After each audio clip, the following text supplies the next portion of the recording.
Police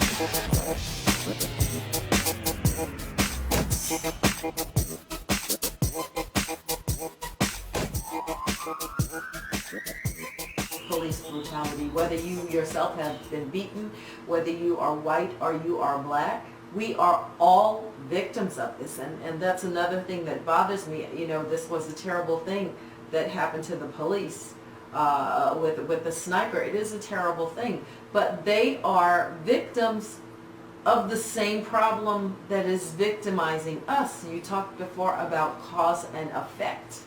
You know, we know why this is happening, and why this is happening is because all of humanity hasn't taken the responsibility of saying, no, we don't want this. So everybody's got to participate in this. I'm going to show these images when the show is edited. People are going to see what I was looking at. I went and Google searched the photo, and I typed in black girl with police, iconic black girl with police, Black Lives Matter black girl photo. And instead of being able to find the photo that I was looking for about 3 minutes, all I found were images of black girls getting beaten up by police. I mean, all over the internet. So it calls to mind, like, at what point is a snake a snake?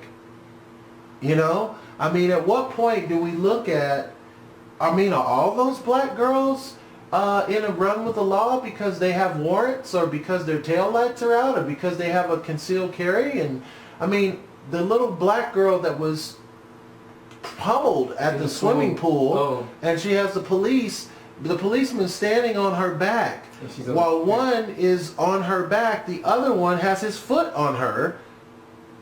I mean, what were they doing? They were at a pool party. She's wearing a bathing suit. She's not concealing a weapon in her bathing suit, is she? I mean, you would think that we're talking about a third world country and suicide bombers. As much militarized force is being used by the police now, you would think we're talking about a real atrocious enemy. Like, oh my God, do you know that black people have the tendency to wear bombs in their saggy pants and blow cops up when the cops show up? So for that reason, you shouldn't just shoot that, because somebody will hear that, and that'll be another reason to shoot Brenda's wearing saggy pants. Right, exactly. I don't think they need any more reasons. I think they got plenty of reasons. And well, ironically, they don't have to have a reason. Ironically, the pictures that we're seeing of police brutality on the internet, I'm only talking about basic Google searches. The pictures that are coming up on police brutality are outnumbering photos from the Vietnam War. If I wanted to look at monks burning themselves up in protests of the war, I don't think I'd find as many of those photos from the 60s as I would find relevant photos from today of cops literally assassinating black people. You talked about cops beating up women. Imagine as a man in an altercation, in a situation where you have to deal with police, and the police grab your woman in that manner. You know, how emotionally traumatizing would that have to be? So again, we take our money out of the community. We do on July 29th. Those of us who agree with this, we say, okay, let's take our money out of the community for that day. No, it's keep your money in your pocket for that day. Well, I say it's actually taking it out of the community. I mean, it's not just keeping it in your pocket. That means keep your money out of other people's pocket too. Exactly. Don't go to the movies. Don't say, well, since I didn't go to the grocery store, all I did was go see a movie today. Well, if you went to see a movie, you took your money out and you put it in the community. The point. Don't wash your car. Don't go to the car wash. Don't go to the liquor store. Don't get a Slurpee. A day of abstinence from spending. Absence from spending. Think about it like if there were no black people in America, because that's the impact that would be felt. So our dollars represent $3.3 billion every day. If that money is not in the system for a day, it will be felt.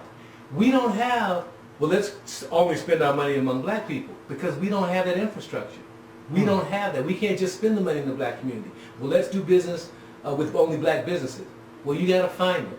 You got to get a list somewhere. You got to search them out. People don't have that type of... Don't you think that's a systematic racism?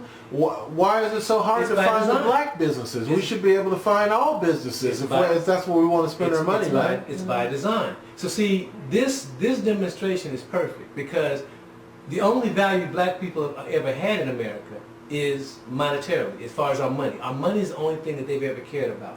So our money is actually the thing that we should be having doing the work for us. They say, let your money work for you. Let your money demonstrate for you. Just don't spend it at all.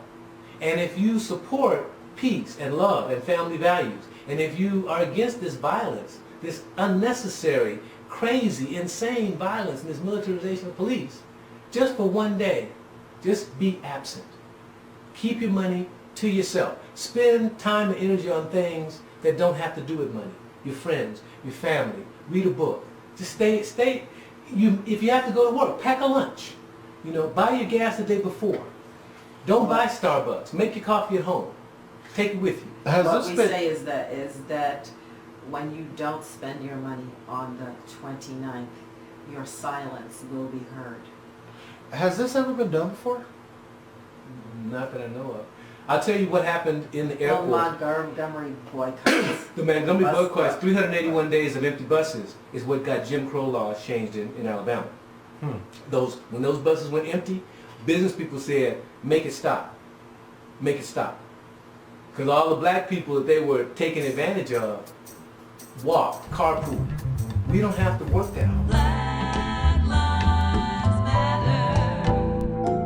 Black lives matter. Our hearts are broken, tears we cry, watching our brothers, sons, and husbands die. Ferguson is no anomaly. Look closer at American history. An old situation with a new twist. The Constitution doesn't rectify this. Black men are dying from legal neglect. No rights which the white man is bound to respect.